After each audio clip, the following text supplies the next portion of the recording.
Saya mengucapkan selamat pagi kepada Bapak Ibu, saudara-saudari yang saya kasih di dalam Tuhan Yesus Kristus. Kita mau mempersiapkan ibadah kita mau duduk di tempat kita masing-masing.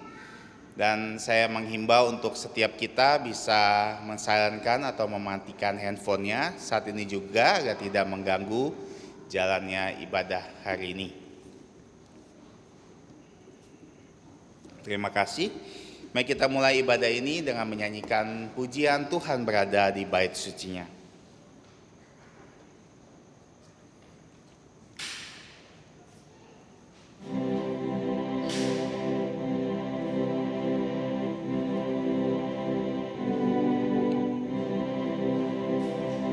Tuhan berada di bait sucinya, semua orang di hadapan Tuhan sujudlah,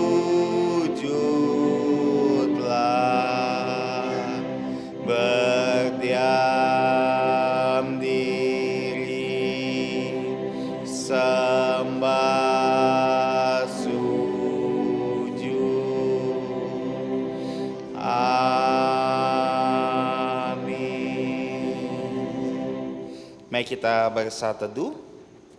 Saat teduh dimulai denganlah firman Tuhan dari Mazmur nomor 16, ayatnya yang ke-8. Aku senantiasa memandang kepada Tuhan, karena Ia berdiri di sebelah kananku, aku tidak goyah. Amin. Saat teduh selesai, saudara-saudari, saya mengundang untuk kita semua bangkit berdiri dan kita menyanyikan pujian pertama kita untuk Tuhan, yaitu pujian nomor 284.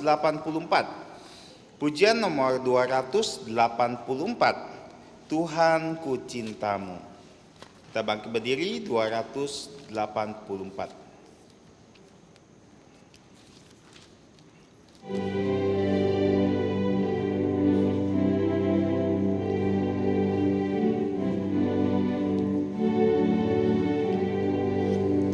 Tuhan ku cintamu dan jadi milikmu, tinggallah selalu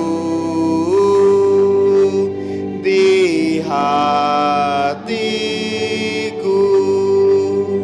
Tuhan ku cintamu dan jadi milikmu, karena kau cintaku,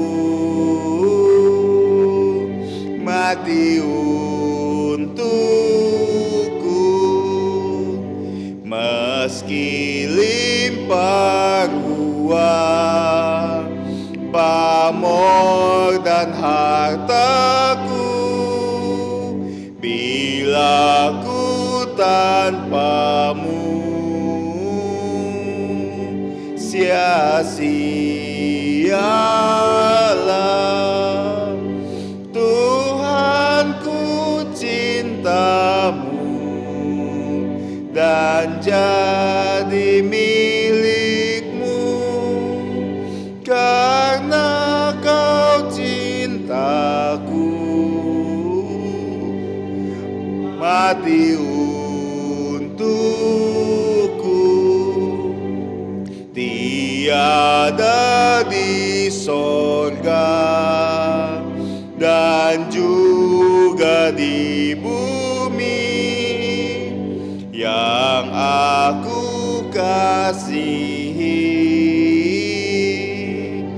hanya Engkau.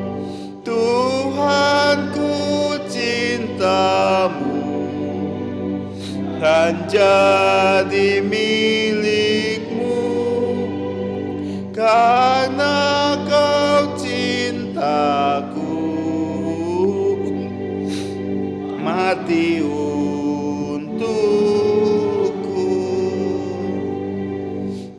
Mari kita tetap berdiri dan kita masuk di dalam doa pembukaan. Mari kita berdoa.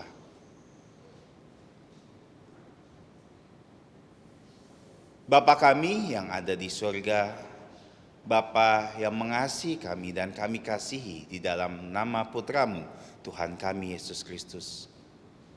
Bapa, kami datang kepadamu sekali lagi dengan segala rasa syukur kami. Karena Engkau adalah Allah kami yang baik, Allah yang menunjukkan kebaikannya dengan segala berkat dan penyertaan yang ada di dalam hidup kami.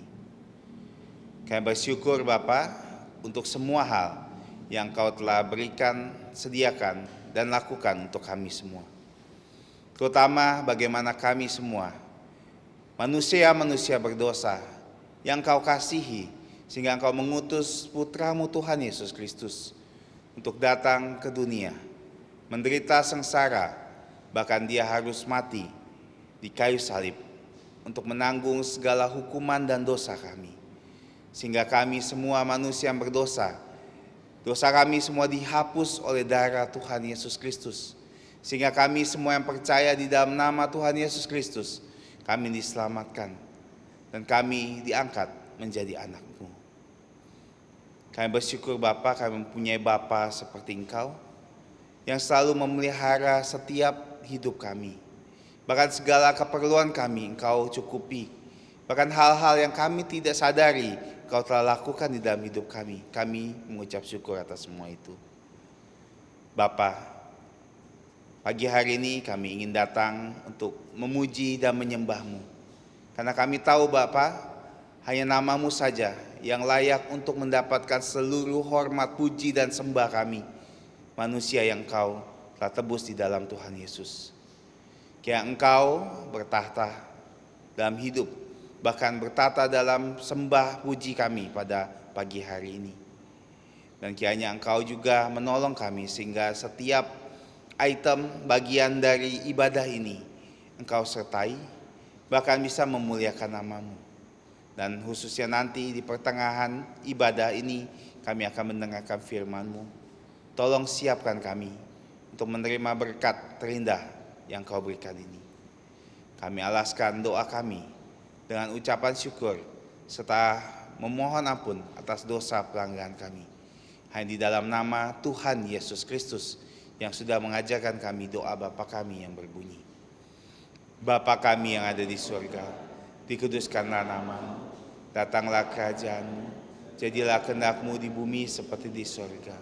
Berikanlah kami pada hari ini makanan harian kami, dan ampunilah kami akan kesalahan kami, seperti kami juga mengampuni orang yang bersalah kepada kami. Dan janganlah membawa kami ke dalam pencobaan, tetapi lepaskanlah kami dari yang jahat, karena Engkau-lah yang mempunyai kerajaan dan kuasa dan kemuliaan sampai selama-lamanya. Amin. Gloria Patria.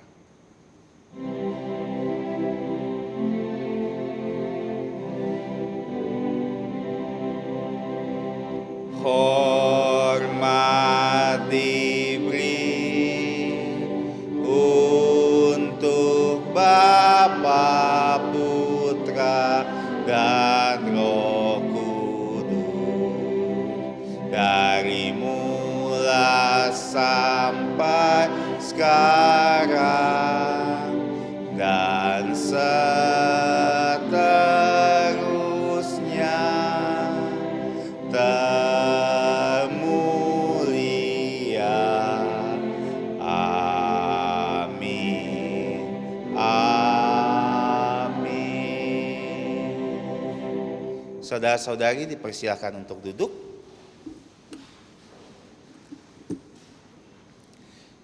Mari kita bersama-sama membuka Alkitab kita. Kita akan baca secara bertanggapan, yaitu dari kitab Jefanya.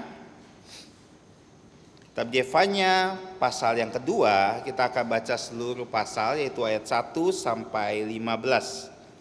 Saya di sini akan membacakan ayat yang pertama, mohon saudara-saudari bisa menyambutnya dengan ayat kedua, selanjutnya sampai nanti 3 ayat terakhir kita akan baca bersama-sama. Jefanya pasal yang kedua ayat 1 sampai yang ke-15. Seruan untuk bertobat.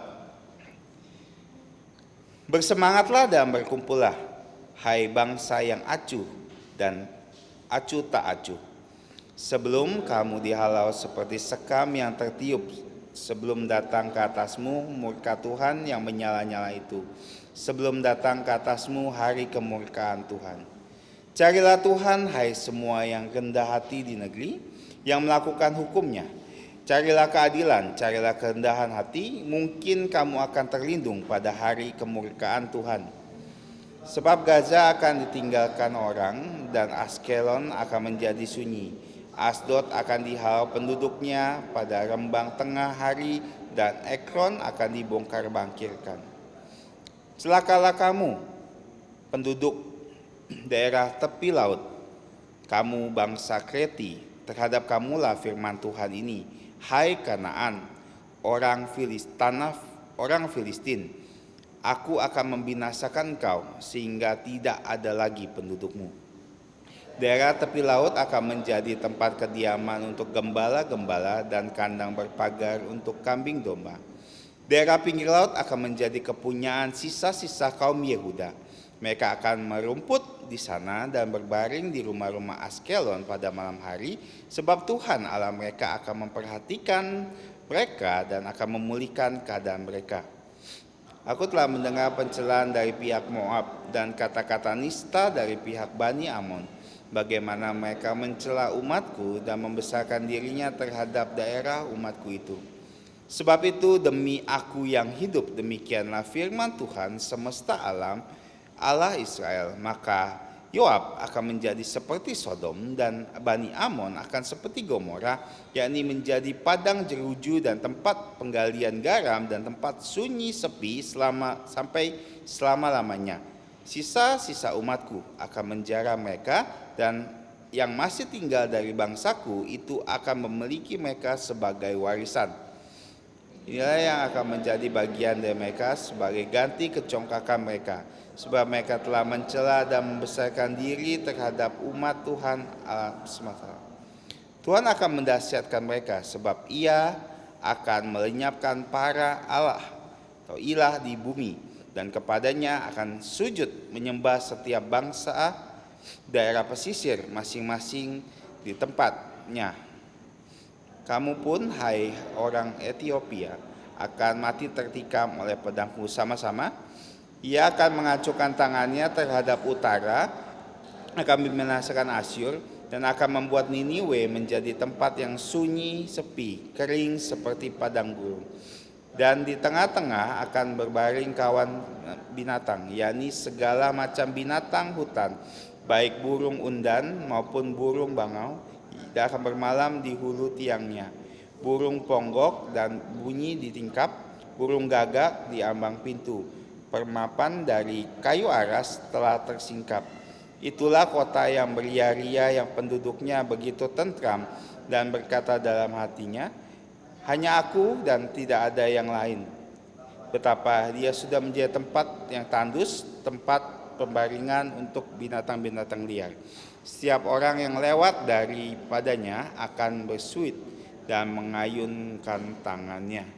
Amin. Kita bersyukur atas pembacaan firman Tuhan yang indah.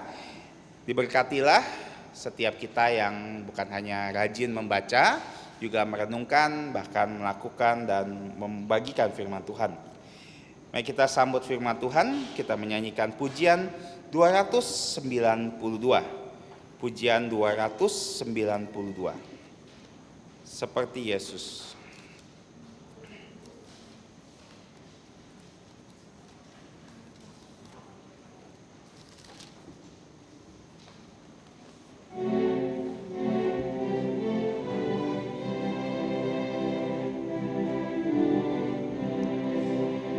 Seperti Yesus yang penuh rahmat, yang lemah lembut dan rendah jantung, ku mau tinggikan Tuhanku yang mulia. Ku dikuduskan taat perintah-Mu. terimalah ku hanya milik-Mu. Terimalah seluruhku milik-Mu. Kuduskan inilah doaku. Peliharalah jadi milik-Mu. Seperti Yesus, inilah doaku. Kuat memikul salib Tuhanku. Lebih bersungguh kabarkan Injil-Mu. Membawa mereka menyembah padamu. Terimalah ku hanya milik-Mu. Terimalah seluruhku milik-Mu. Kuduskan inilah doaku.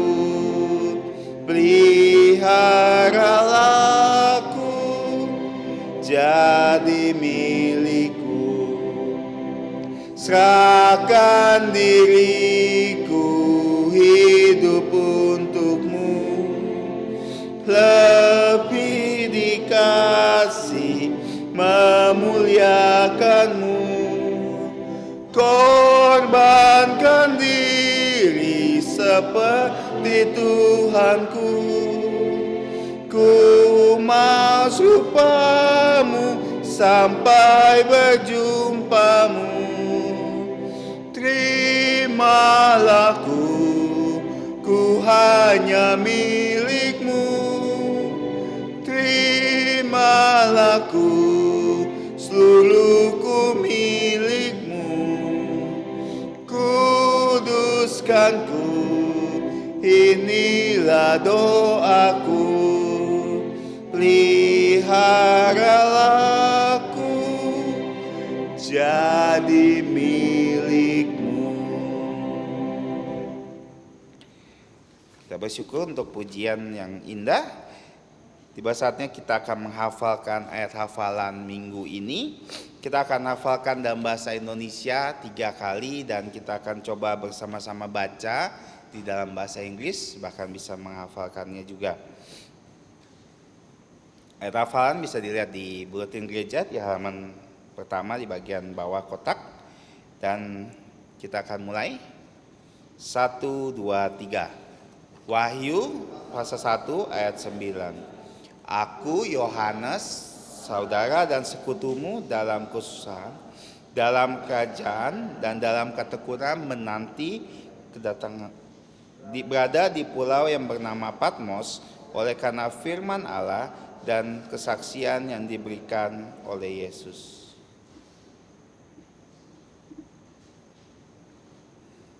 Sekali lagi 1, 2, 3. Wahyu pasal 1 ayat 9.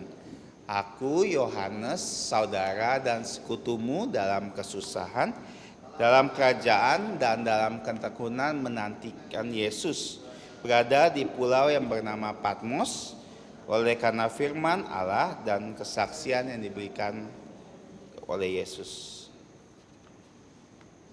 Kita coba ambil waktu sejenak untuk melihat apakah kita bisa menghafalnya.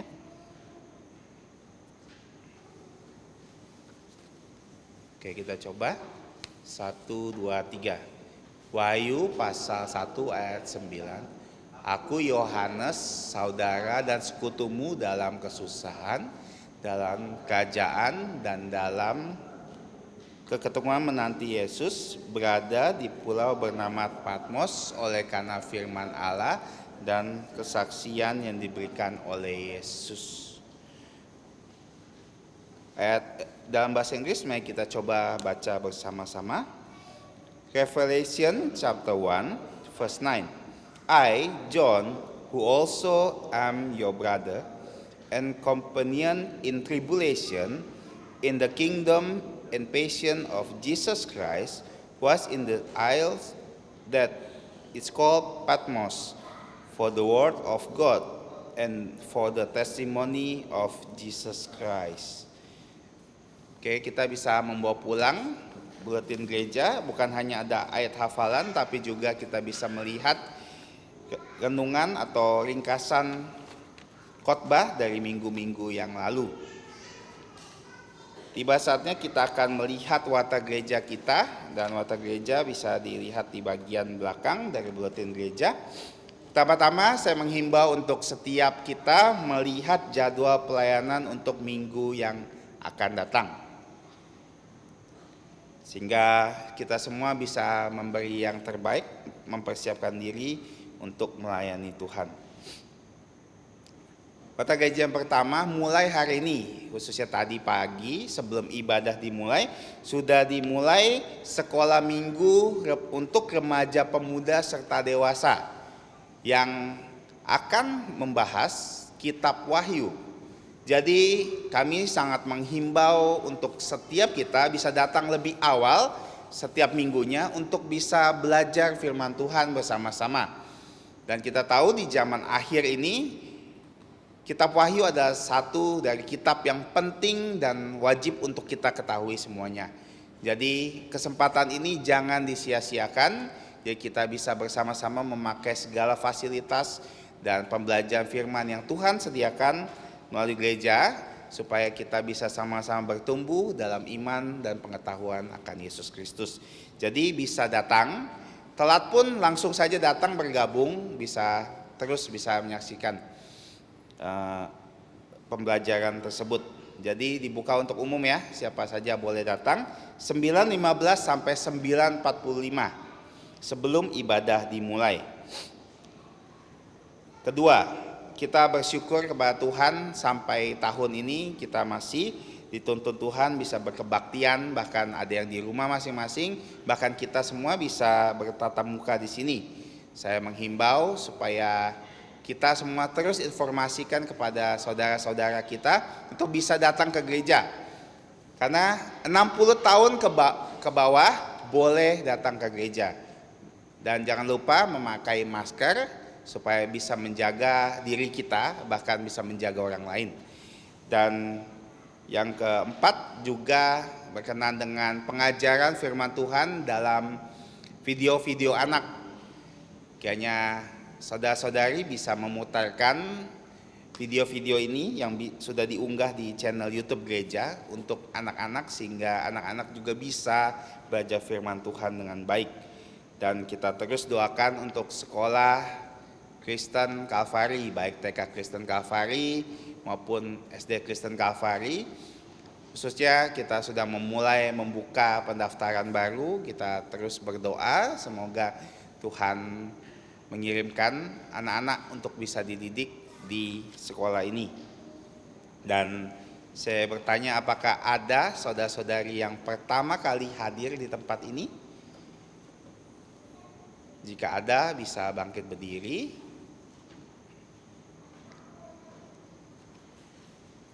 Oke, karena tidak ada, tiba saatnya kita memberikan persembahan yang terbaik untuk Tuhan. Kita akan menyanyikan pujian nomor 50. Pujian nomor 50, hitung berkat-Mu.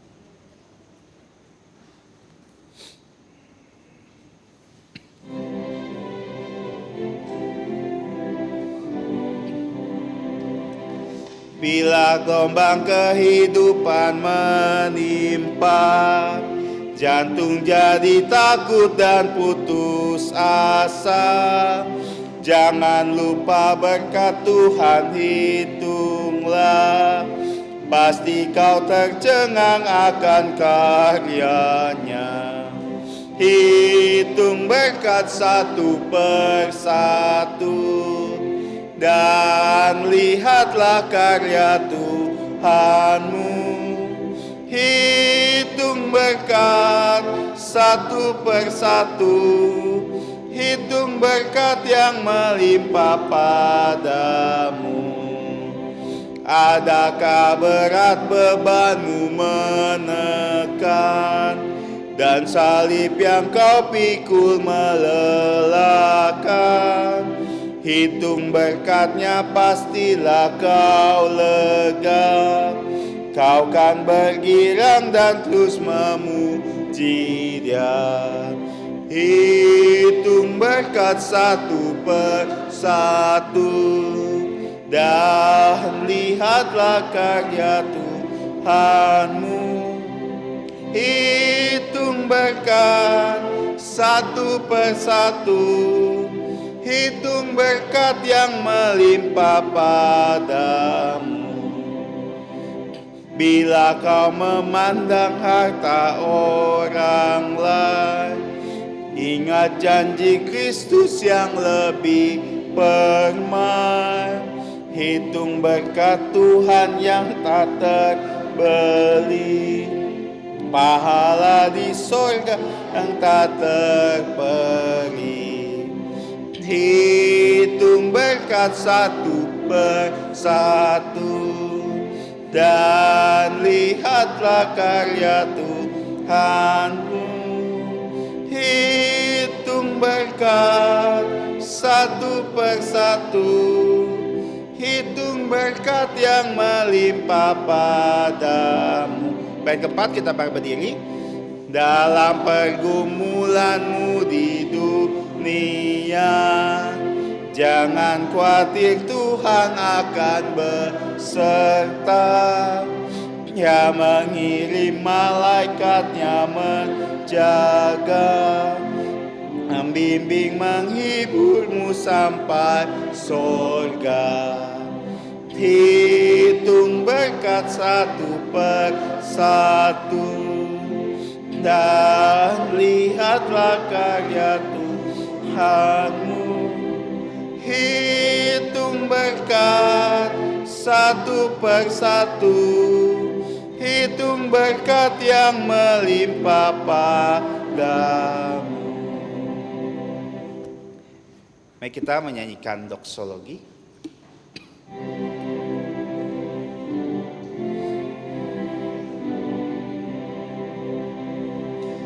Puji Allah sumber berkat, puji Dia semua ciptaannya,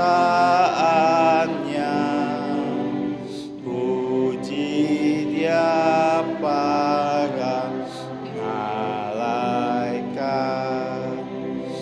Bapa, Putra, dan Roh Kudus. Amin. Mari kita satu di dalam doa. Bapa kami yang ada di sorga, kami sekali lagi datang kepadamu dengan rasa syukur karena Engkau telah memimpin ibadah ini dari awal sampai pertengahan ini. Kami sudah memujimu, sudah menyembahmu, dan kami juga ingin memberikan persembahan ke hadapan-Mu.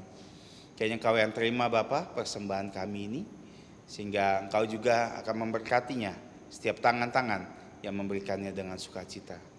Dan kiranya Engkau yang pakai persembahan ini agar bisa dipakai untuk memperluas dan memperlebat kerajaan-Mu di tempat ini.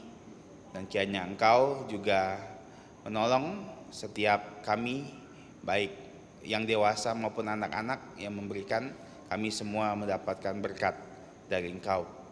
Kiranya Engkau mengampuni dosa pelanggaran kami serahkan semua ini hanya di dalam nama Tuhan Yesus Kristus. Amin. Saudara-saudari dipersilakan duduk.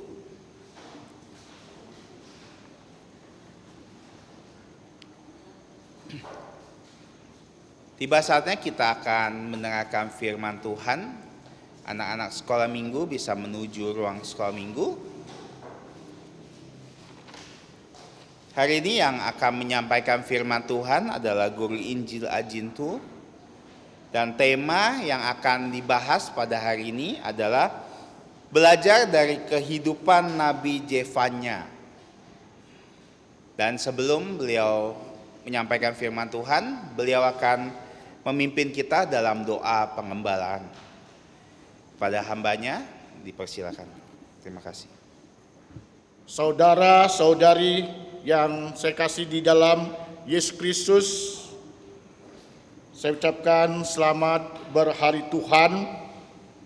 Sebelum kita mendengar firman Tuhan, saya akan memimpin kita dalam doa pengembalaan, dan saya persilakan jemaat untuk dapat yang bisa berlutut, silakan berlutut dengan buku yang sudah tersedia.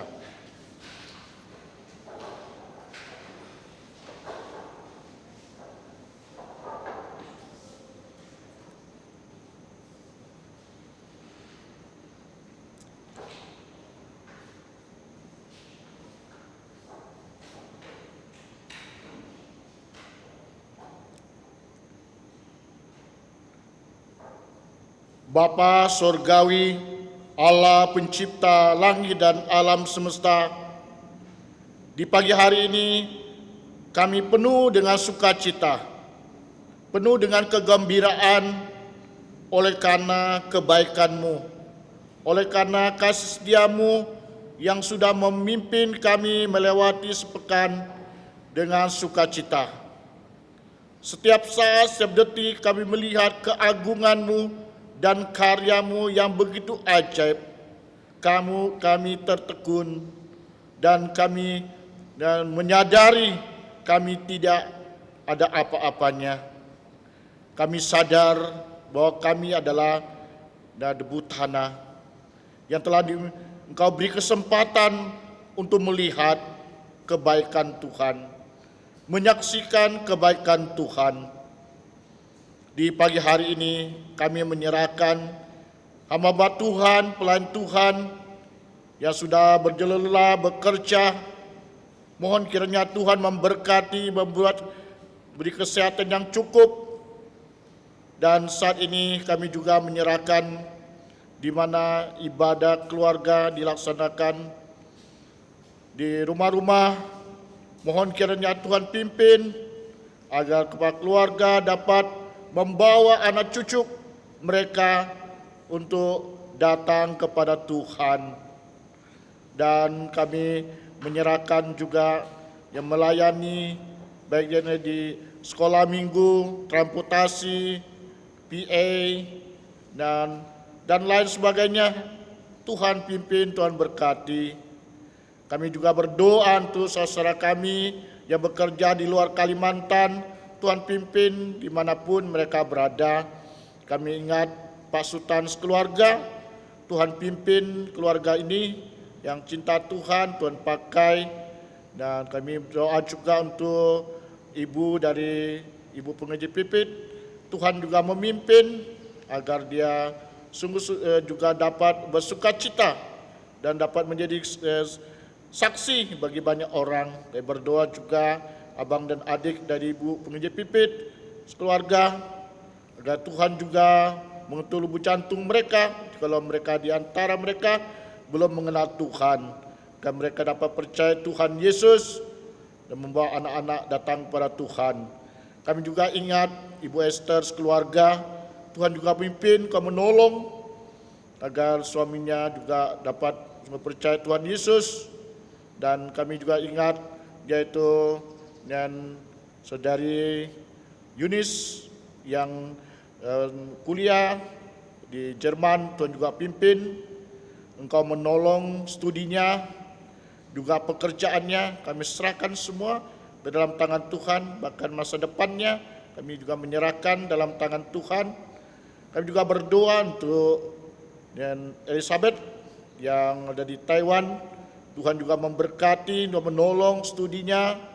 Dan ucap syukur dia telah menyelesaikan ujian. Dan juga untuk pekerjaannya kami serahkan semuanya. Tuhan mencukupkan segala kebutuhannya, keperluannya, dan beri kesehatan yang cukup. Dan dia juga dapat menjadi saksi dan terang di mana dia pun berada. Kami juga ingat yaitu Yesi bersaudara yang ada di Australia. Kami serahkan semua ke dalam tangan Tuhan. Tuhan juga pimpin. Kami berdoa juga untuk Yulia, Rini, dan lain sebagainya. Tuhan pimpin yang ada di Australia, dan kami ingat juga yang di Jakarta, ada Yuni, ya, Sumi dan lain sebagainya. Tuhan pimpin semua mereka. Dan ada yang di Malaysia, Brunei, ya, maupun di Singapura, kami serahkan semua dalam tangan Tuhan agar mereka dapat berdiam diri dan mencari Tuhan di hari Tuhan. Dan kami ingat juga saudara kami yang mungkin yang mengalami kelemahan tubuh, ya, walaupun fisiknya lemah, namun kerohaniannya dapat kuat. Tuhan tolong mereka semua agar mereka bersemangat untuk senantiasa memuliakan Tuhan. Dan kami menyerahkan juga di antara saudara kami, yaitu baik orang tua dari anak-anak TK, SD, sekolah minggu yang belum percaya Yesus, mereka dapat percaya Tuhan Yesus melalui anak-anak mereka. Kami menyerahkan TK dan SD yang sudah mulai, kami serahkan semua ke dalam tangan Tuhan. Seluruh dewan guru kami serahkan tangan Tuhan agar dapat dipakai untuk kemuliaan Tuhan. Dan kami menyerahkan juga untuk bangsa dan negara kami. Kiranya Tuhan pimpin, Tuhan pakai Bapak Presiden, Pak Jokowi, ya, bersama wakilnya, para menteri. Kami serahkan semua dalam tangan Tuhan agar mereka dapat memimpin, membawa Indonesia lebih maju dan lebih makmur. Dan kami menyerahkan juga untuk vaksin yang sudah tersedia. Kiranya Tuhan juga berkati, dan melalui vaksin dapat mencegah, dapat membantu dan untuk meringankan, dan yaitu para penderita, ya, ada penyakit COVID-19. Dan kiranya Tuhan Engkau menolong, dan ketika dipakai dan vaksin itu aman untuk semua. Kiranya Tuhan tolong, kami menyerahkan semua dalam tangan Tuhan. Kami juga menyerahkan untuk dan setiap kami, ya, hamba Tuhan, Tuhan juga pakai. Dan saat ini kami mau belajar firman-Mu. Kiranya Tuhan tolong kami untuk kami mengerti, dapat kami terapkan dalam kehidupan kami. Beri kami lubuk jantung yang subur. Kami serahkan semuanya hanya di dalam nama Tuhan Yesus Kristus. Ucap syukur. Amin. Silakan duduk kembali.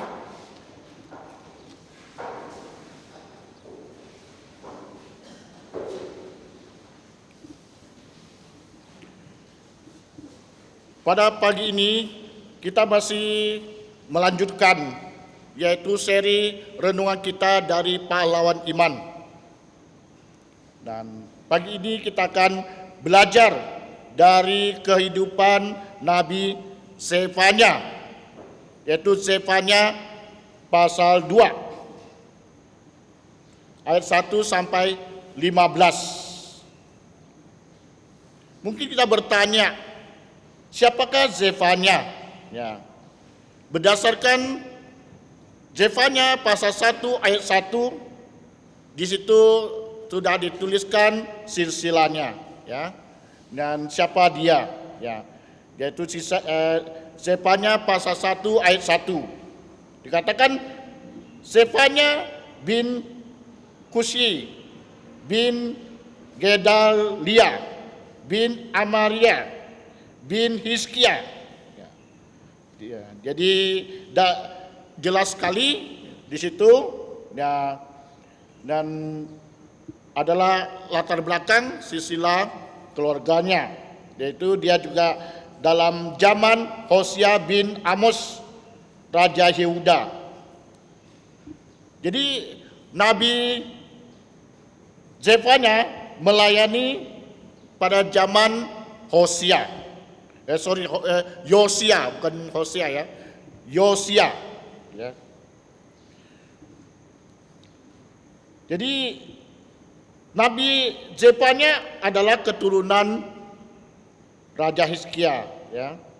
Dari keturunan yang berbeda, ya, yang seperti Raja Yosia, dia juga keturunan. Nah, tetapi dengan berbeda kan. Garis keturunannya berbeda.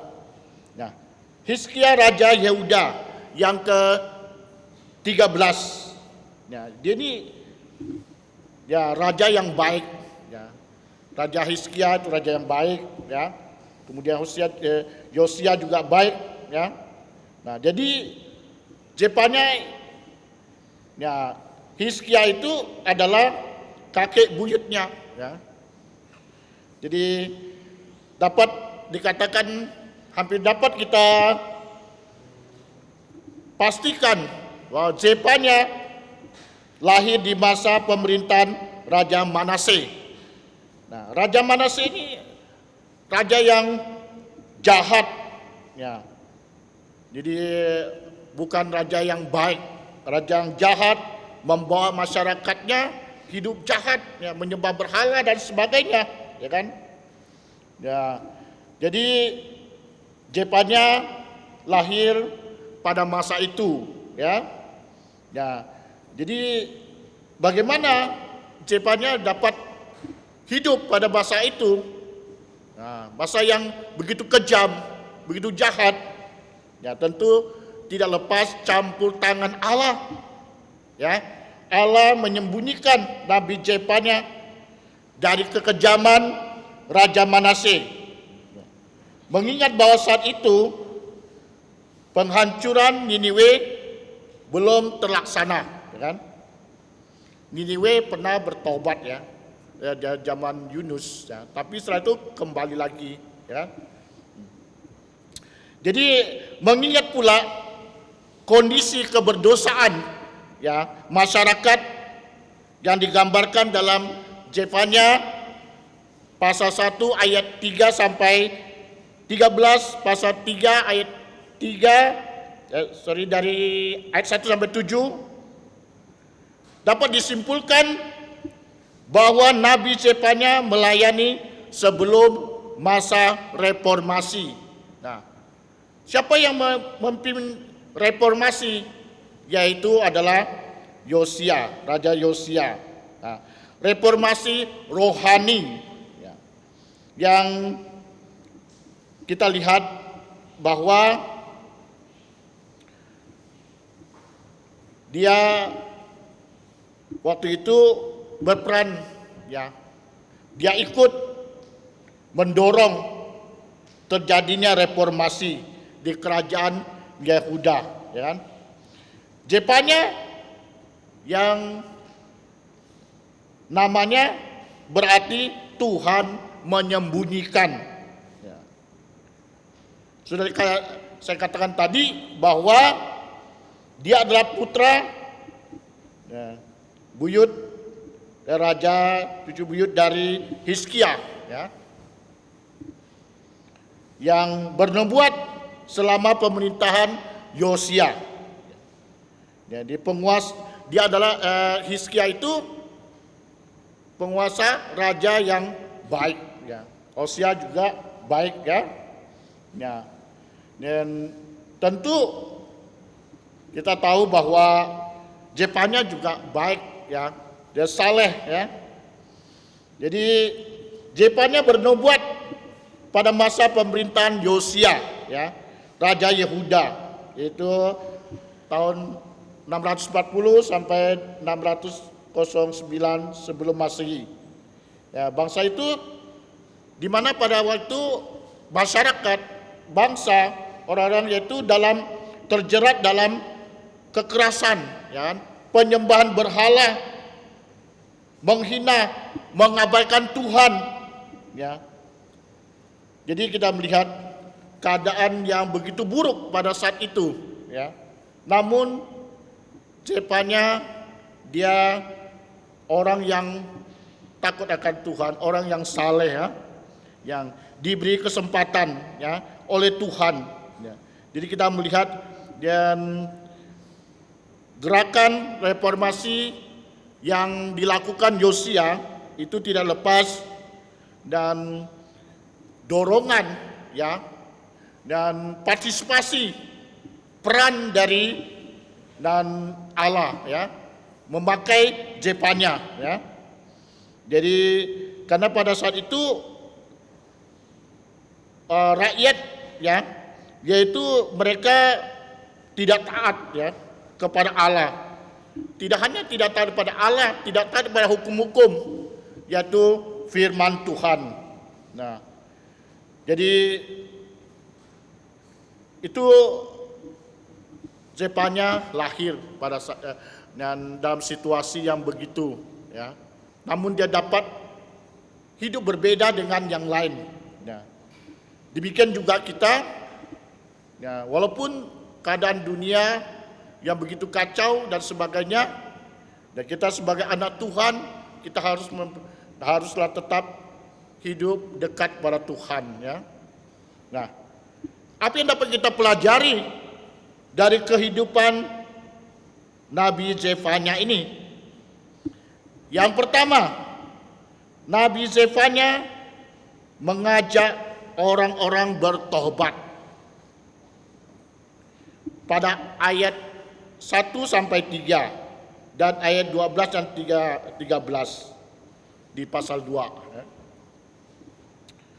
Tuhan memakai Zefanya. Tuhan memilih Zefanya kan. Jadi melalui Zefanya Allah menyerukan pertobatan. Ya. Pertobatan seperti yang bagaimana Allah harapkan. Ya. Jadi bukan pertobatan yang main-main, ya kan? Tapi yang benar-benar sungguh bertobat. Yaitu yang utama adalah merendahkan jantung, ya, untuk mencari Allah. Yehuda harus datang kepada Tuhan. Tanpa Tuhan, tanpa dia merendahkan jantung kehadiran Tuhan, ya, kita tentu dia tidak bisa buat apa-apa, ya, ya. Tidak bisa hidup. Demikian juga dalam hidup kita. Tanpa Tuhan kita tidak bisa berbuat apa-apa. Kita juga tidak bisa hidup, ya. Jadi kita memerlukan Tuhan dalam hidup kita. Kerendahan jantung yang disampaikan dan diulang sampai 2 kali, ya. Kita lihat ini membuktikan sangat penting, ya. Jadi diberitahu berulang kali, ya.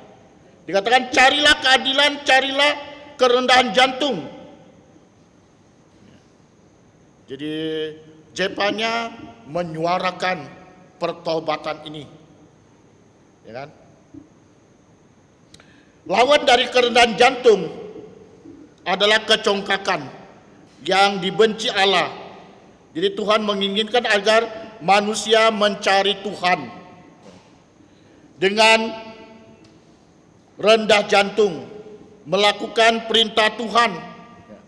Carilah Tuhan, hai semua orang yang melakukan hukum-hukum Tuhan.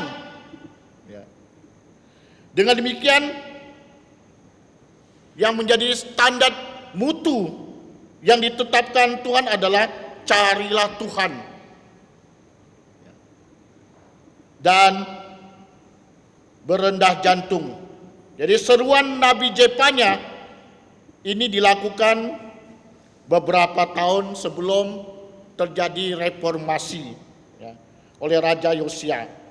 Jadi beberapa saat sebelum reformasi, karena waktu itu suasananya memang sudah kacau, kan, terasa dan kurang harmonis, bahkan dikatakan kacau balau. Namun kehadiran Zefanya menyerukan tentang pertobatan, menawarkan harapan kepada orang-orang yang sudah berbalik kepada Tuhan. Jadi Zefanya mengajak mereka untuk memperdalam janji atau memperbaiki komitmen setia mereka kepada Tuhan, ya, yaitu kepada Allah. Zefanya mengajak mereka supaya lebih taat kepada perintah dan hukum-hukum Tuhan. Dengan hal tersebut, Tuhan tentu melindungi, menyelamatkan, ya, menolong mereka, ya kan? Ya, kalau mereka datang ya ketika ada penghakiman ya. Nah, Tuhan dan membebaskan umatnya ya.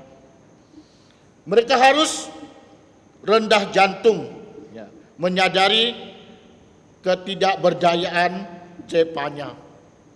Seruan bertobat ini bukan hanya Zefanya saja, yaitu Yohanes Pembaptis juga menyerukan, bertobatlah kerajaan surga sudah dekat. Tuhan Yesus juga menyerukan pertobatan. Petrus juga menyerukan pertobatan.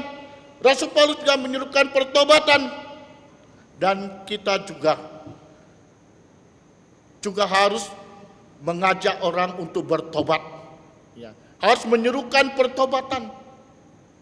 Ya, walaupun kondisi, keadaan di mana kita tinggal, kita berada, ya, sulit, ya, dan susah, tapi tetap kita menyerukan pertobatan. Dalam Zefanya pasal 3 ayat 2 dikatakan kita harus sungguh-sungguh mencari Tuhan. Ya. Dalam Amos pasal 5 ayat 4 sampai 6, carilah Tuhan maka kamu akan hidup.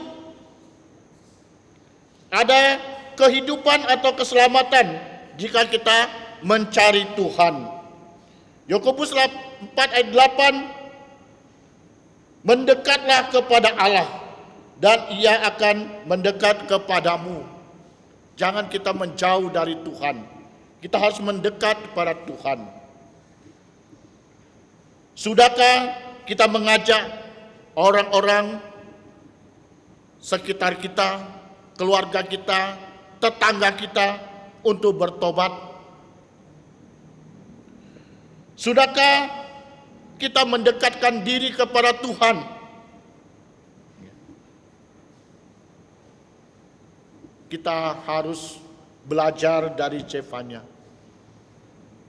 Dia mau mengajak orang-orang untuk bertobat. Kita yang percaya Tuhan Yesus sebagai anak-anak Allah,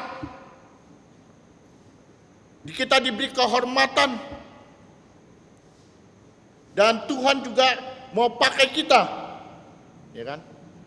Dan Tuhan berikan amanat kepada kita. Pernahkah kita mengajak orang-orang untuk bertobat? Memang tidak mudah, seperti Zefanya. Ya, bisa-bisa nyawa taruhannya, tapi dia tetap mengobarkan, menyuarakan tentang pertobatan. Demikian juga anak-anak Tuhan, gereja, dan semua kita harus menyerukan pertobatan. Jangan berdiam diri. Ya. Kita buka mulut kita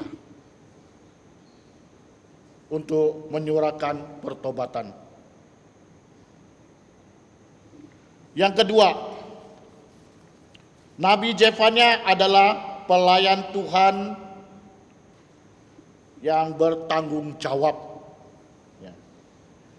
Dari ayat 4 sampai 15, ya, Zefanya mulai pelayanan sebagai nabi sejak berumur 25 tahun. Ya. Ini menurut penafsir, bukan menurut saya ya. Nah, dia nabi ke-9 yang ditulis dalam Alkitab, dan dalam pelayanan dia mulai bernubuat pada masa pemerintahan Yosia 639 sampai 609 sebelum Masehi. Setelah dia mengingatkan Yehuda, ya, Zefanya bernubuat bahwa hukuman Allah juga akan menimpa tetangga mereka yang penuh dosa dan menyembah berhala. Jadi Zefanya mengumumkan penghukuman Allah bersifat universal, artinya secara umum, yaitu pasal 1 ayat 2 dan 3. Dan kemudian lebih khusus, lebih spesifik, ya, yaitu penghukuman terhadap Yehuda di pasal 1 ayat 4 sampai 18, serta penghukuman terhadap bangsa-bangsa lain di pasal 2 ayat 4 sampai 15. Jadi berdasarkan nubuatan Jepanya terdapat beberapa bangsa yang akan dihukum yang mewakili bangsa-bangsa di dunia ini. Ya. Mereka yang melawan, ya, mereka yang melawan Allah, ya. Mereka menolak untuk bertobat, ya. Mereka berbuat jahat, mereka dihukum. Ya. Demikian juga kita. Jadi kalau kita tidak mau bertobat, tidak mau percaya Tuhan Yesus, kita akan dilemparkan ke dalam neraka. Ya, di mana api tidak pernah padam, ulat tidak pernah mati. Nah, disitulah kematian yang kekal selama-lamanya. Yang pertama kita melihat bahwa penghakiman atas Filistin, ya, yaitu ayat 4 sampai 7. Orang Filistin yang mewakili bangsa yang di sebelah barat, yaitu terdapat 4 kota yang akan diluluh lantakan, akan dihancurkan, yaitu Gaza, Askelon, Asdod, dan Ekron.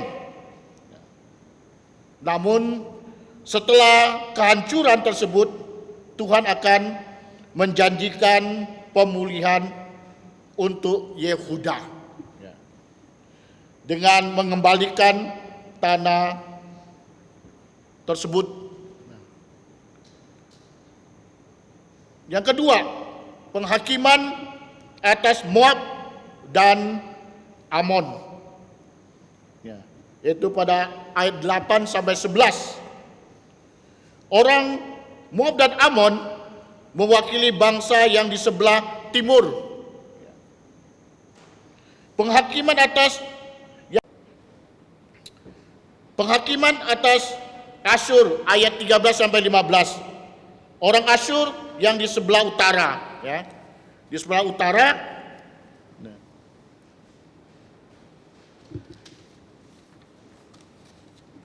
Karena perlawanan mereka terhadap Israel, ya, mereka akan terkikam oleh pedang Tuhan. Pada ayat 12 dikatakan, Asyur juga akan dibinasakan, dijadikan sunyi, sepi, kering seperti padang gurun.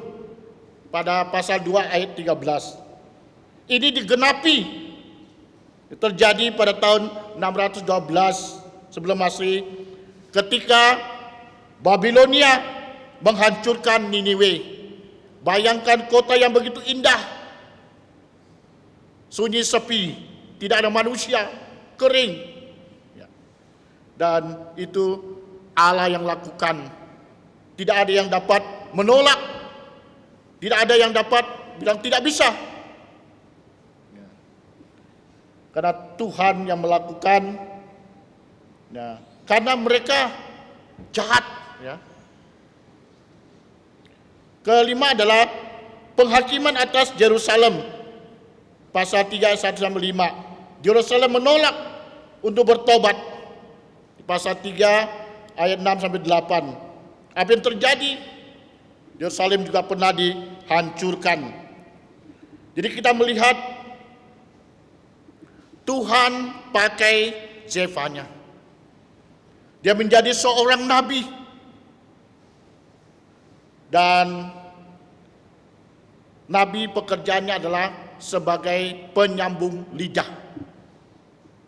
Apa yang Allah sampaikan dan disampaikan kepada umat.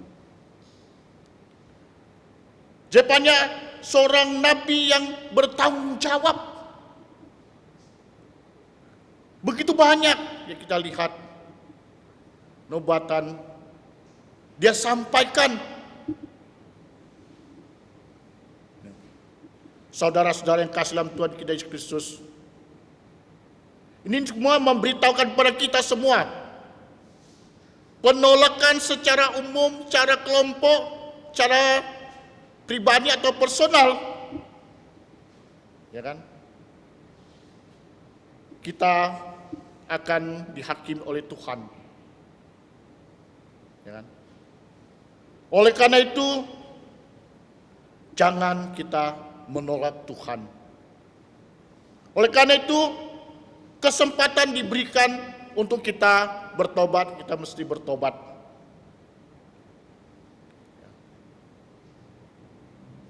Kalau saudara-saudari diberi kesempatan, ya, diberi tanggung jawab,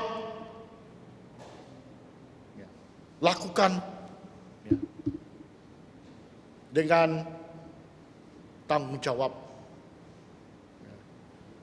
Jepanya tidak lalai, ya, tugasnya. Dia lakukan apa yang menjadi tugasnya. Kita semua dipanggil oleh Tuhan. Kita punya tanggung jawab, ya, untuk membawa orang-orang kembali kepada Tuhan. Tentunya tidak seperti Jepanya. Waktu zaman Jepanya, Alkitab belum lengkap ditulis, ya. Tapi sekarang sudah lengkap. Tidak perlu lagi kita menyampaikan nubuat lagi, karena firman Tuhan sudah lengkap. Dan inilah cukup untuk kita sampaikan, beritahukan kepada orang-orang. Inilah tanggung jawab kita. Tidak hanya tanggung jawab pendeta, penginjil, ya, penatua, diaken, dan semua kita punya tanggung jawab. Sudahkah kita melaksanakan tanggung jawab dengan baik?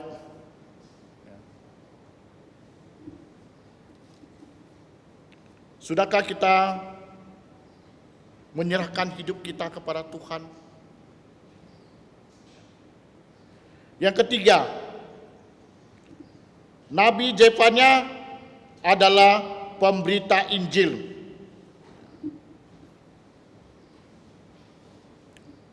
Pemberita Injil yang setia.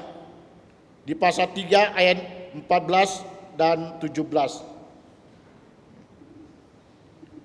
Kita tahu, kita membaca dalam Jepanya dia mengambil peran garis terdepan dalam mendukung pemerintahan Yosia. Dia mulai menyuarakan tentang hari kedatangan Tuhan. Tentu bagi orang-orang yang tidak percaya menjadi suram, ya.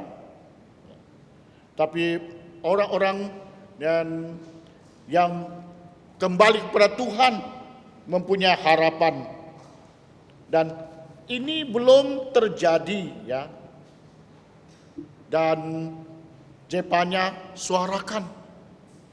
Dan Yesus juga belum datang. Ya kan? Tapi sudah disuarakan. Kita melihat dalam Jepanya 1 ayat 14. Sebanyak 2 kali Jepanya dia menyinggung tentang kedatangan Yesus. Ya. Yaitu pasal 1 ayat 2 dan 3 dan digenapi dalam Matius pasal 13 ayat 40 sampai 42. Dan Jepanya pasal 1 ayat 15 dan digenapi dalam Matius pasal 24 ayat yang ke-29. Para penulis kita pun menyadari tentang arti hari Tuhan yang disampaikan. Ya. Ini berbicara tentang dan eskatologis. Dan Yesus 2000 tahun yang lalu sudah datang. Ya. Dan dia telah menyelesaikan pekerjaannya di bumi. Terakhir dia mati di kayu salib, mencurahkan darahnya menembus dosa kita semua. Kemudian dia dikuburkan dan bangkit pada hari yang ketiga. Kemudian dia menampakkan diri kepada murid-muridnya. Setelah itu beberapa hari kemudian dia naik ke surga dan berjanji akan datang kedua kalinya. Kedatangan kedua kalinya, ya, itu apa yang Alkitab katakan, dia datang di awan-awan menjemput kita. Yang percaya Tuhan Yesus, yang hidup diangkat, hidup diberi tubuh yang mulia. Yang mati dibangkitkan, diberi tubuh yang mulia. Ya. Dan setelah itu dikatakan 7 tahun, 3,5 tahun aman, 3 tahun dalam sengsara. Setelah itu Tuhan Yesus menjadi raja secara fisik sesuai dengan nubuatan di dalam 1 Samuel. Nah, dia duduk di takhta Daud. Nah, tentunya ini sudah dikumandangkan sudah lama, kan? Apa yang Yesus katakan dalam Matius 24, ya kan? Akan terjadi, ya, banyak hal, ya, sebelum kedatangannya. Bahkan firman Tuhan sudah disebarkan ke seluruh dunia, baru datang. Dari dulu hingga saat ini kita menantikan, kita menunggu kedatangan Tuhan Yesus. Banyak hal yang akan kita hadapi, banyak hal yang kita alami, ya kan? Kesulitan dan sebagainya, bencana dan lain sebagainya. Ya. Namun Tuhan Yesus pasti datang. Ya. Nah, tapi kapan tidak ada yang tahu. Yang namanya menunggu itu memang susah. Ya, sulit menunggu, ya kan? Tapi kalau seperti kita menunggu seseorang, ya, orang datang, kita sambil minum, ya, sambil makan, tidak terasa waktunya, kan? Nah, tapi tidak berarti saya beritahu saudara-saudari dan menantikan datang Tuhan Yesus, saudara makan dan minum saja. Tidak, bukan itu. Dia kita tidak berpangku tangan. Kita bekerja untuk Tuhan. Kita melayani Tuhan. Kita membawa jiwa. Kita menyuarakan pertobatan. Kita memberitakan Injil. Pasti tidak akan terasa Tuhan Yesus datang. Dan kita tidak benar tahu, kan? Nah, kedatangan Tuhan Yesus itu membawakan kegembiraan untuk kita semua, kan? Di pasal 1 ayat 14 katakan sudah dekat hari Tuhan yang akan hebat itu. Sudah dekat akan datang dengan cepat. Ya kan? Jadi dikatakan dan dengar hari Tuhan yang pahit pahlawan pun akan menangis. Ya.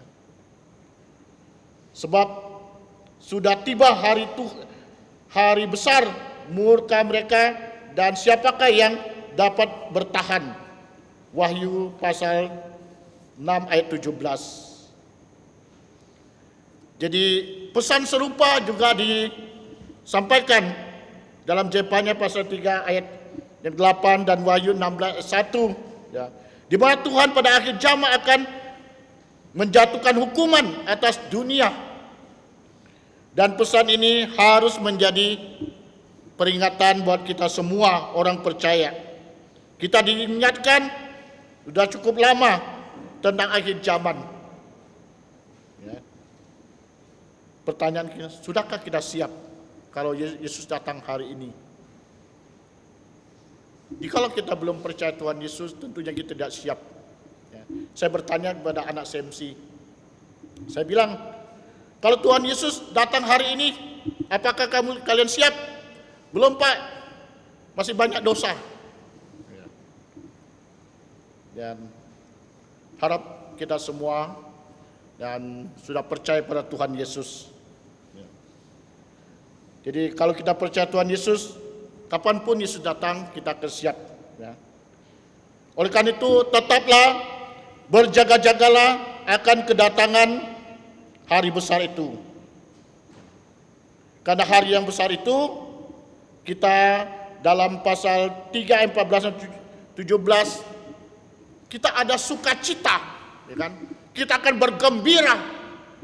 Kenapa? Karena kita sudah bersama-sama dengan Tuhan. Dosa kita sudah diampuni, musuh-musuh sudah dihancurkan, ya kan? Sudah dikalahkan. Kita tidak lagi diperbudak oleh iblis, ya kan? Nah, kita Allah beserta kita. Kita bersekutu dengan Allah. Ya. Kita bertemu dengan Tuhan Yesus muka dengan muka. Ya. Saudara-saudara yang kasih dalam Tuhan, tentu sukacita ini mencapai puncaknya, yaitu kedatangan Tuhan Yesus. Ya. Dan Allah dimuliakan. Saudara-saudara yang kasih dalam Tuhan, saya yakin kita semua ingin menikmati sukacita, ingin menikmati kebahagiaan bersama-sama Tuhan Yesus. Tapi sudahkah saudari percaya pada Tuhan Yesus? Sudahkah saudari terima Yesus? Kita tahu bahwa setelah kerajaan 1000 tahun, orang yang tidak percaya akan dibangkitkan, kemudian dilemparkan ke neraka. Neraka sudah dikatakan tadi bukan tempat yang enak, karena ada gertak gigi. Itu menunjukkan penderitaan. Maukah kita pergi ke sana? Saya yakin kita semua tidak mau ke sana. Hanya ada satu cara, yaitu kita percaya pada Tuhan Yesus. Kita bertobat, kita mengaku dosa kita.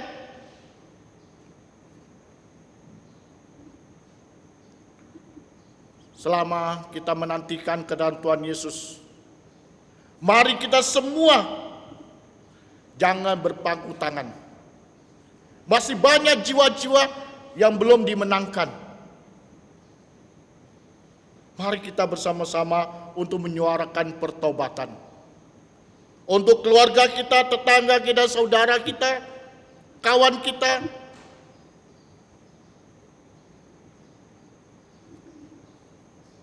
Saudara yang kasih dalam Tuhan, pada pagi hari ini kita telah belajar 3 hal dari kehidupan Zefanya.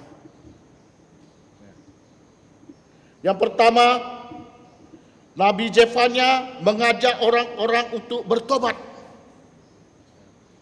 Kita juga harus belajar Zefanya, harus mengajak orang bertobat. Mungkin di tahun 2000 kita tidak peduli, kita acu tak acu, ya. Nah, seperti dan saat Zefanya menyuarakan pertobatan, pada saat itu bangsa orang-orang acu tak acu, ya kan? Tapi Zefanya terus menyuarakan pertobatan. Kita tahu saat ini dunia sedang menangis, dunia sedang menjerit oleh karena COVID-19. Tapi kita orang percaya, orang terima Yesus, ada harapan. Mari kita menyuarakan pertobatan agar mereka yang belum yang memiliki pengharapan, agar mereka dapat memiliki pengharapan. Yang kedua, Nabi Zefanya adalah pelayan Tuhan yang bertanggung jawab. Mari kita sudah dipilih, ya, kita diberi kepercayaan, lakukanlah dengan sungguh-sungguh, lakukanlah dengan tanggung jawab. Ya. Kita diberi amanat agung. Ya. Ini adalah tugas kita semua untuk kita sampaikan kepada seluruh dunia. Yang ketiga, Nabi Zefanya adalah pemberita Injil yang setia. Ya. Jadi walaupun bagaimanapun kondisi keadaan, ya, kalau di sekeliling kita, keadaan kita, ya, Tuhan sudah percayakan kita untuk memberitakan Injil, untuk menyampaikan tentang Tuhan Yesus adalah juru selamat kita. Siapakah yang dapat memberitahukan orang-orang yang belum tahu tentang Tuhan Yesus? Saudara dan saya mempunyai kewajiban. Ya. Layanilah Tuhan dengan setia. Ya. Seringkali kita akan salah mengerti, ya. Yaitu kita melihat di sekeliling kita melihat orang lain. Ya. Oh, dia tidak melayani, saya kok melayani. Ya. Jangan. Apa ya? Kalau kita bisa melayani, kita layanilah Tuhan dengan setia. Itu kesempatan yang indah yang Tuhan berikan kepada kita. Karena kita tinggal dunia adalah sementara. Mari kita berdoa. Saya mengundang Bapak Gembala untuk menutup ibadah.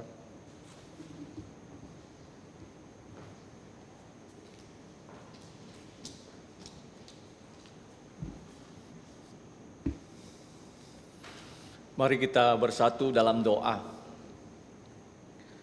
Bapa kami yang di surga, Bapa dari Juru Selamat kami, Yesus Kristus, Putramu yang telah menjelma menjadi manusia, yang telah menyelamatkan kami. Ya Bapa, kami mengucap syukur untuk pagi hari ini, pagi hari yang sejuk, untuk mengingat kebangkitan Yesus dari kematian, Ia yang telah memiliki tubuh mulia, yang sekarang duduk di sebelah kanan-Mu, yang sedang mendoakan kami, supaya kami anak-anak-Mu pada hari Minggu Engkau kumpulkan di rumah-Mu untuk menyembah Engkau di dalam roh dan kebenaran. Ya Bapa, kami adalah orang yang paling berbahagia karena dapat tinggal dalam rumah-Mu. Dan kelak kami akan tinggal bersama-sama dengan Tuhan Yesus Putra-Mu di Yerusalem baru, menikmati hidup yang kekal. Ya Bapa, kami mengucap syukur untuk firman-Mu yang sudah kami simak bersama-sama. Bagaimana Engkau telah mengutus para nabi, khususnya Nabi Zefanya, yaitu hamba-Mu yang Engkau lindungi, Engkau sembunyikan di dalam naungan sayap-Mu, di mana dia dapat menyampaikan firman-Mu. Kami mengucap syukur bahwa Zefanya adalah keturunan raja, dan dia Engkau pakai untuk menyampaikan firman-Mu secara bertanggung jawab. Ya Bapa, kami yang sekarang hidup di zaman akhir, hari-hari terakhir sebelum Tuhan Yesus datang kedua kali, kiranya kami juga digugah oleh arah Roh Kudus untuk menyampaikan firman-Mu, menyampaikan Injil Tuhan Yesus secara bertanggung jawab. Untuk orang-orang yang pernah mendengarkan Injil, yang pernah mengikuti Engkau, tetapi telah hidup berbalik, Kiranya Engkau berbelas kasihan, membawakan pertobatan kepada mereka melalui firman-Mu yang disampaikan. Jika di antara kami ada yang juga sudah membelakangi Engkau, kiranya Engkau membuat kami pada hari ini bertobat supaya kami tidak binasa.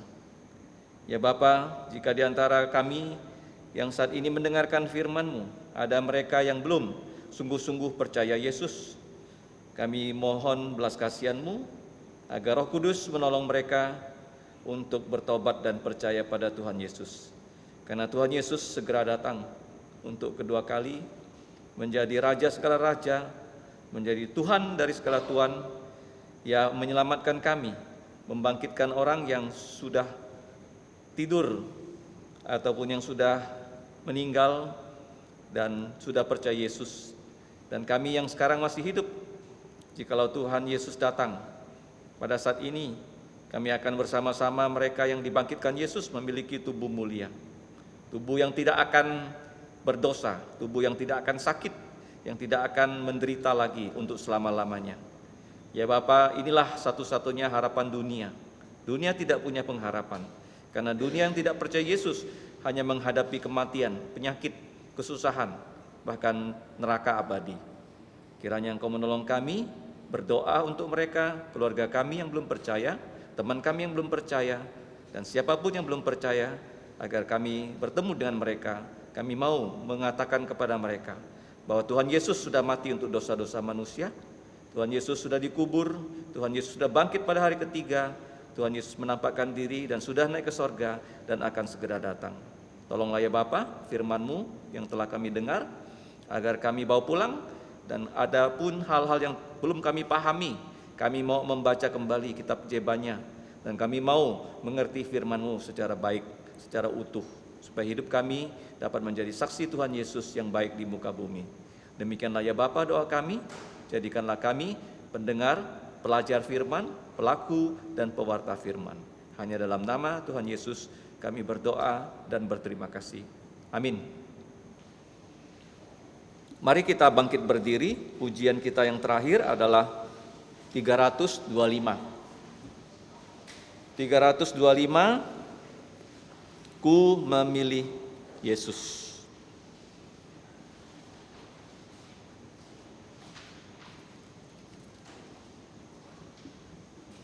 Tetapi aku dan seisi rumahku, kami akan melayani Tuhan atau beribadah kepada Tuhan. Ini kata-kata Yosua dalam Yosua 24 ayat 15b. Ku memilih Yesus, bukan harta. Ku memilih Yesus, lebih indah daripada semuanya. 325.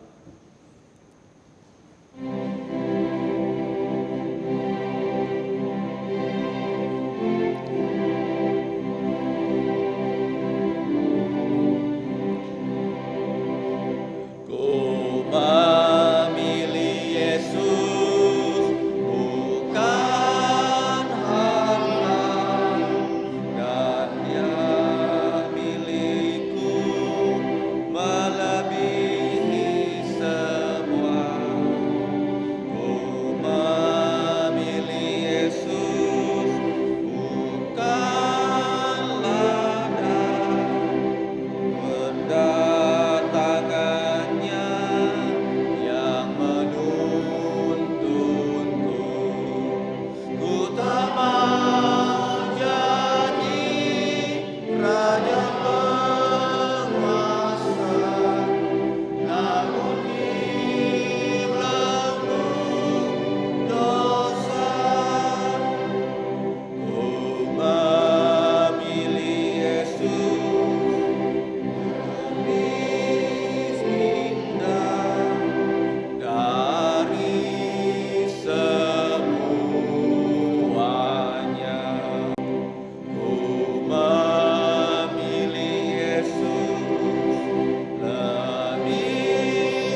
Saudaraku, kita tetap berdiri, mari kita bersatu dalam doa penutup. Allah Bapa kami yang adalah Raja kekal di dalam kerajaan sorga, kami mengucap syukur untuk gereja putramu Tuhan Yesus yang sudah Tuhan Yesus dirikan melalui rencanamu dengan kuasa Allah Roh Kudus di muka bumi. Karenanya kami dapat bertemu di dalam rumah-Mu ini setiap hari Sabat orang-orang yang sudah percaya Yesus. Adalah saat yang paling berbahagia ya Bapa, ketika kami menyatukan lubuk jantung kami, suara kami bersama alat musik untuk menyembah, memuji, meninggikan nama-Mu. Karena kalau bukan kasih-Mu ya Bapa, kalau bukan anugerah Tuhan Yesus, kalau bukan pimpinan Roh Kudus, kami adalah orang yang sudah lama binasa. Tetapi karena anugerah putra-Mu, karena Injil putra-Mu, kami dapat diselamatkan. Dan dengan rasa syukur, kami datang dengan sukacita ke dalam rumah-Mu untuk menyembah Engkau. Dan ketika kami berdoa, Engkau telah menjawab doa-doa kami. Kebaktian kami baik di sini dan juga di kelas, kebaktian anak, kebaktian usia indah, bahkan kebaktian keluarga di rumah masing-masing sudah berlangsung dengan tertib, dengan hikmat, dengan aman, dengan kemuliaan yang paling tinggi untuk meninggikan nama-Mu. Kami percaya ya Bapa, Engkau senang atas kebaktian yang sesuai dengan firman-Mu. Sebentar lagi ya Bapa, kami akan berpisah dari gereja ini. Kami akan pulang ke rumah kami masing-masing. Kami menyerahkan hidup kami sebagai korban hidup. Pakailah kami sebagai saksi Tuhan Yesus. Engkau memelihara semua anak-anak-Mu, dari yang masih bayi sampai yang sudah berusia senja. Kiranya kami sungguh-sungguh hidup di akhir zaman ini. Kami mau menjadi anak-anak-Mu yang mengerti kehendak-Mu dengan belajar firman-Mu setiap hari dan berdoa.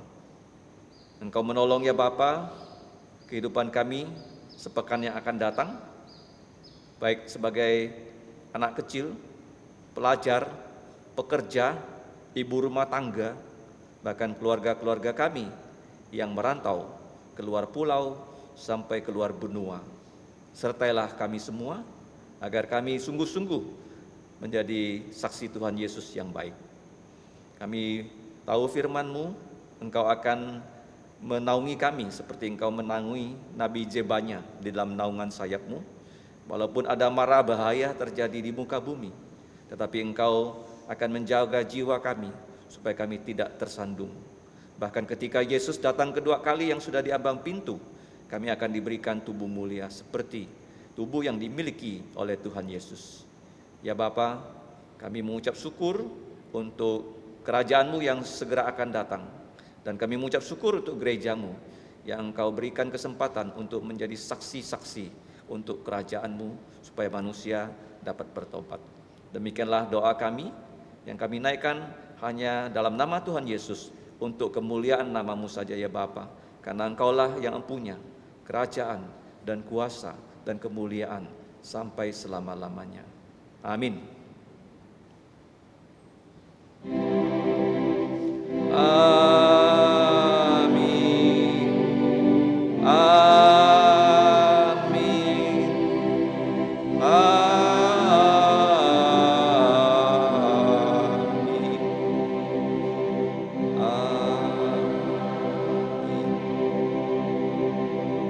Silakan duduk saat teduh.